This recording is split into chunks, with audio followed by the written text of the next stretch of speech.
नमस्ते बच्चों। आज के इस वीडियो में पढ़ेंगे हिंदी कक्षा 9 क्लास 9th की हिंदी पढ़ेंगे। काव्य खंड से अध्याय 1 जिसके रचनाकार हैं संत कबीरदास जी।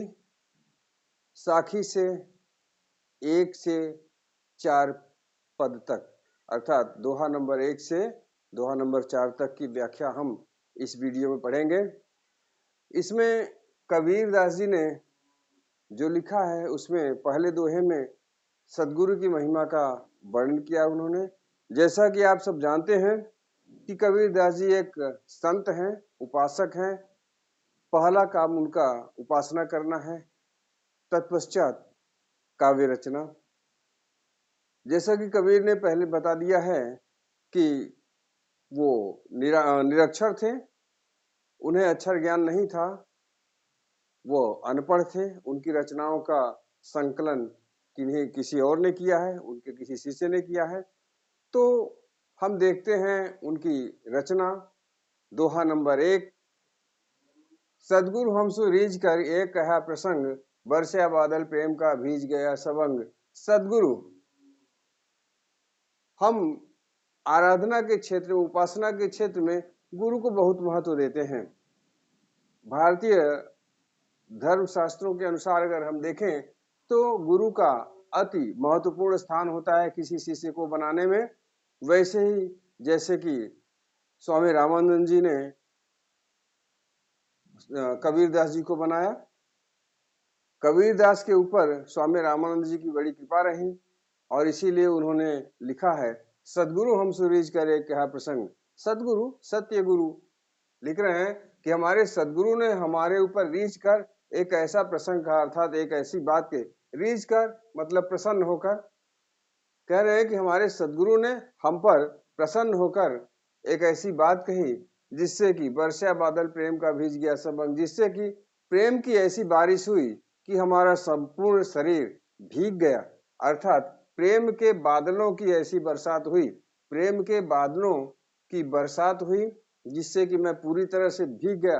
अर्थात गुरु के द्वारा कही गई बातों से मैं अति प्रसन्न हुआ, मैं आत्मिक रूप से प्रसन्न हो गया।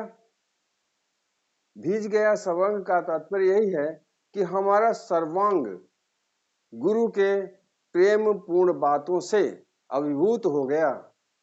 उनकी प्रेम पूर्ण बातों को सुनकर मैं अभिभूत हो गया, अर्थात प्रसन्नता से भर गया। तो इसका अगर हम काव्य सौंदर्य लिखना चाहें तो काव्य सौंदर्य, जैसा कि आप जानते हैं, इनके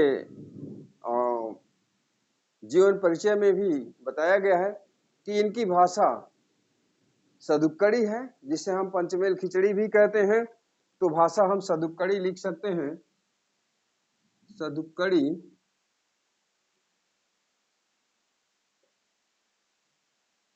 इनकी भाषा सदुक्कड़ी है। हम 1 से 4 तक, पद संख्या 1 से 4 तक की व्याख्या कर रहे हैं, जिसमें बहुत सारी चीजें समान होंगी। काव्य सौंदर्य की सारी चीजें लगभग समान होंगी, क्योंकि भाषा समूचे पद में वही रहेगी, शैली भी वही रहेगा, छंद भी वही रहेगा, रस भी वही रहेगा, सिर्फ परिवर्तन होगा तो अलंकार भी। तो इसलिए सारी चीजें वही रहनी है। शैली आएगी मुक्तक छंद, क्योंकि इनकी हर 2 लाइन की रचना, ये दोहा है, इनके हर लाइन की 2 रचना अपने आप में मुक्त है। एक रचना से दूसरे रचना का कोई मतलब नहीं है। एक रचना का अर्थ किसी दूसरी रचना पर निर्भर नहीं करता, इसलिए इनकी शैली मुक्तक हो जाएगी। मुक्तक हो गया। छंद दोहा है। साखी में जितनी भी रचनाएं हैं सब दोहा छंद के अंतर्गत आती हैं, तो छंद हो जाएगा दोहा। और रस, रस सीधा सा है, शांत रस होगा इसमें। कुछ लोग भक्ति रस भी मानते हैं, चूंकि कबीरदास जी ईश्वर के उपासक रहे, भक्ति करना इनका अपना लक्ष्य था, ईश्वर की भक्ति करना, तो भक्ति रस भी लिखते हैं। वैसे दोहे के हिसाब से अगर हम देखें तो इसमें शांत रस है, रस शांत। अलंकार अगर हम देखते हैं तो अलंकार में एक कहा प्रसंग, बरसिया बादल प्रेम का भीज गया सबंग, तो यहाँ बरसिया बादल प्रेम का, प्रेम के बादलों की अर्थात प्रेम रूपी बादलों की रूपक अलंकार हो गया, रूपक अलंकार हो जाएगा। तो इस तरह से हम देखते हैं इसमें कि भाषा सदुक्कड़ी है, शैली मुक्तक है, छंद दोहा है, रस शांत, अलंकार रूपक है। यहाँ पर दिया हुआ है प्रेम रूपी बादलों की, तो ये रूपक अलंकार होगा। आइए चलते हैं दोहा नंबर 2। यहाँ लिख रहे हैं, राम नाम के पटतरे देवे को कछुनाए, क्या ले गुरु संतोषी हौस रही मन माए। यहाँ लिख रहे हैं कि राम नाम के पटतरे, पटतरे मतलब बदले में, कबीर लिख रहे हैं कि राम नाम के बदले में देवे को कछुनाए, मेरे पास देने के लिए कुछ भी नहीं है। जैसा कि सब जानते हैं, हम कोई सामान लेने जाते हैं तो जो सामान लेते हैं उसके बदले में उसकी कीमत दिया जाता है। तो क्या ले गुरु संतोषी है, गुरु अर्थात गुरु, गुरु ने जो राम नाम रूपी मंत्र हमें दिया, उस राम नाम रूपी मंत्र के बदले में उसी के जैसा कुछ देने के लिए मेरे पास नहीं था, क्योंकि हम जो वस्तु खरीदते हैं, जो सामान खरीदते हैं, उसकी पूरी कीमत यानी जितने की वो वस्तु है उतना उसको देते हैं। तो राम नाम के पढ़ते रहे, राम नाम के बदले में राम नाम के जैसा ही मूल्यवान कोई दूसरी वस्तु मेरे पास नहीं है। ये कबीर दास जी कह रहे हैं, जिसे लेकर, जिसे देकर, गुरु को देकर हम संतुष्ट हो जाएं, हौस रही मन में, यह हौस अर्थात इच्छा मेरे मन में ही रह गई।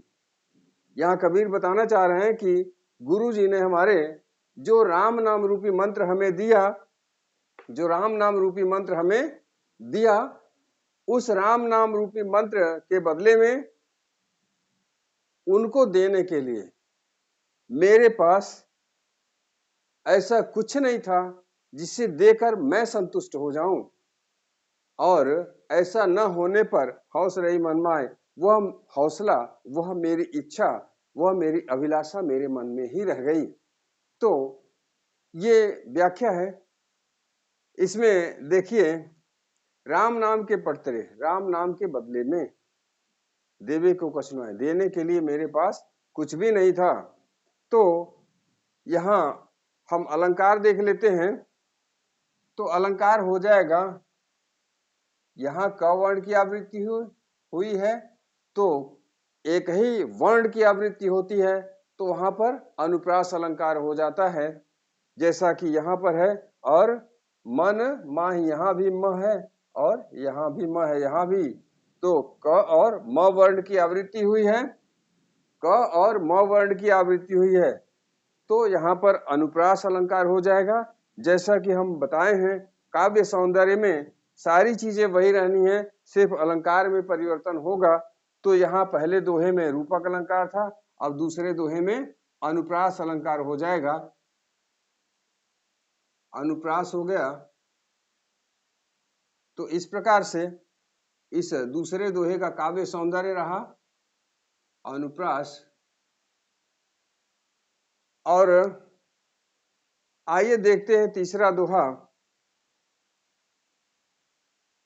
पहली बात तो यहाँ ये भी है, राम नाम के पटतरे, राम नाम रूपी मंत्र, राम नाम रूपी मंत्र, तो यहाँ रूपक भी हो जाएगा। तो अब हम देखते हैं दोहा नंबर 3। दोहा नंबर 3 में है, ज्ञान प्रकाशा गुरु मिलिया सो जिन बिसर जाए, जब गोविंद कृपा करी तब गुरु मिलिया आए। कह रहे हैं ज्ञान प्रकाशा गुरु मिलिया, ज्ञान का प्रकाश प्रदान करने के लिए हमें गुरु की प्राप्ति हुई। सो जिन बिसर जाए, इस बात को हमें जिन अर्थात नहीं, बिसर यानी भूलना, जाए मीन्स जाए, अर्थात इस बात को हमें नहीं भूलना चाहिए कि ज्ञान का प्रकाश प्रदान करने के लिए हमें गुरु की प्राप्ति हुई, और जब गोविंद कृपा करी, जब गोविंद, गोविंद अर्थात ईश्वर, जब ईश्वर की कृपा हुई तभी हमें गुरु की प्राप्ति हुई, तब गुरु मिल गया है, तब गुरु की हमें प्राप्ति हुई। तात्पर्य अगर ईश्वर की कृपा हमारे ऊपर न होती तो हमें गुरु की प्राप्ति नहीं होती। तो लिख रहे हैं ज्ञान प्रकाशा गुरु मिला। ज्ञान का प्रकाश प्रदान करने के लिए, ज्ञान का प्रकाश प्रदान करने के लिए हमें गुरु की प्राप्ति हुई, इस बात को हमें नहीं भूलना चाहिए। दूसरे शब्दों में अगर हम कहें तो हमें इस बात को नहीं भूलना चाहिए, हमें इस बात को नहीं भूलना चाहिए कि ज्ञान का प्रकाश प्रदान करने के लिए ही मुझे गुरु की प्राप्ति हुई, क्योंकि जब गोविंद कृपा करी तब गुरु मिल गया है। क्योंकि जब ईश्वर की कृपा हुई मेरे ऊपर तभी मुझे गुरु की प्राप्ति हुई। तात्पर्य कि अगर ईश्वर की कृपा हमारे ऊपर न होती, अगर ईश्वर न चाहता कि हम सत्य के मार्ग का अनुसरण करें, सत्य के मार्ग का अनुगामी बने, तो हमें गुरु की प्राप्ति न होती, और गुरु की प्राप्ति न होती तो हमें ज्ञान नहीं होता और हम सत्य के मार्ग का अनुसरण नहीं करते। तो ज्ञान प्रकाश है गुरु मिलिया सो जिन बिसर जाए, जब गोविंद की कृपा करी तब गुरु मिल गया। तो ज्ञान का प्रकाश प्रदान करने के लिए हमें गुरु की प्राप्ति हुई है, इस बात को हमें नहीं भूलना चाहिए, क्योंकि जब ईश्वर की कृपा हुई तभी हमें गुरु की प्राप्ति हुई। तो इस में भी देख लेते हैं काव्य सौंदर्य क्या है।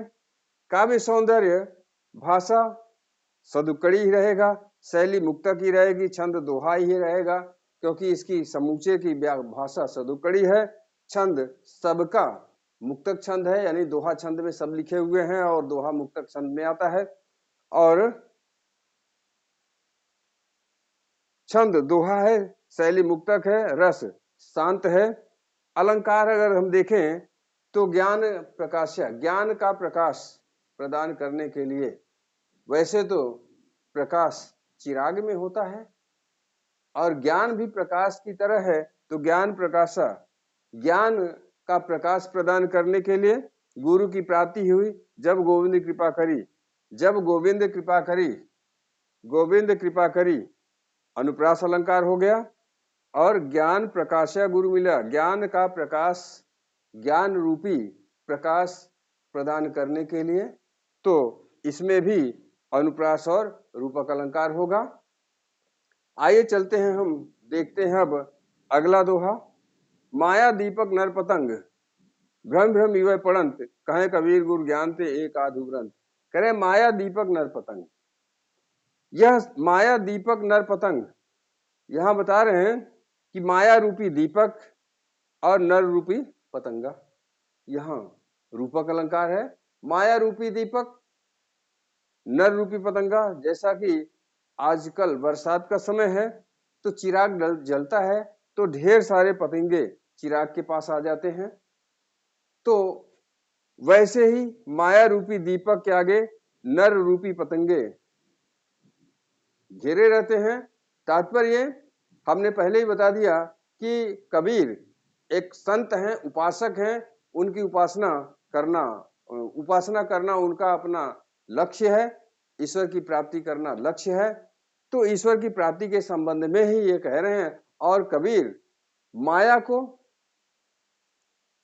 ऐसा मानते हैं कि माया में पड़ा हुआ व्यक्ति सत्य के मार्ग से भटक जाता है, ईश्वर की प्राप्ति के मार्ग से भटक जाता है। इसीलिए उन्होंने माया को ऐसे दीपक के समान बताया जिसमें पतंगे जल जाते हैं किंतु उस दीपक के चारों ओर ही चक्कर काटते रहते हैं।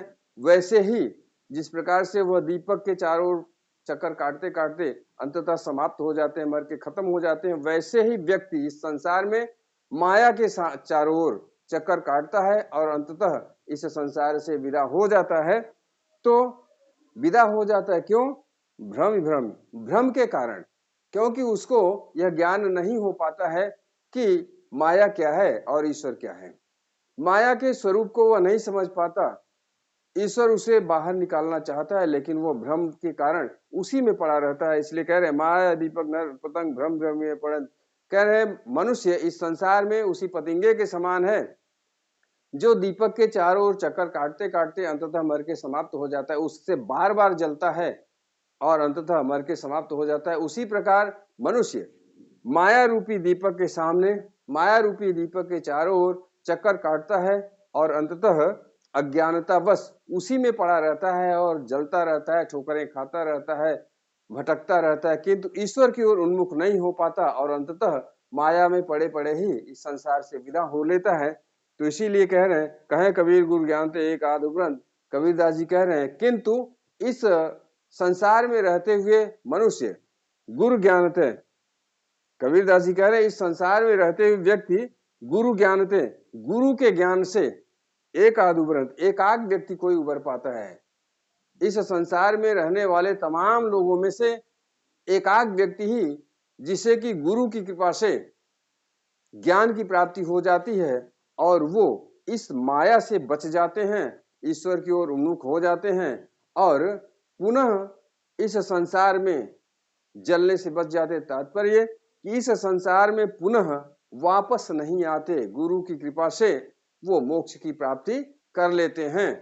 तो यहाँ पर माया दीपक में रूपक अलंकार है, भ्रम विभ्रमी, भ्रम विभ्रमी में पुनरुक्ति प्रकाश है, भ्रम विभ्रम में हो जाएगा पुनरुक्ति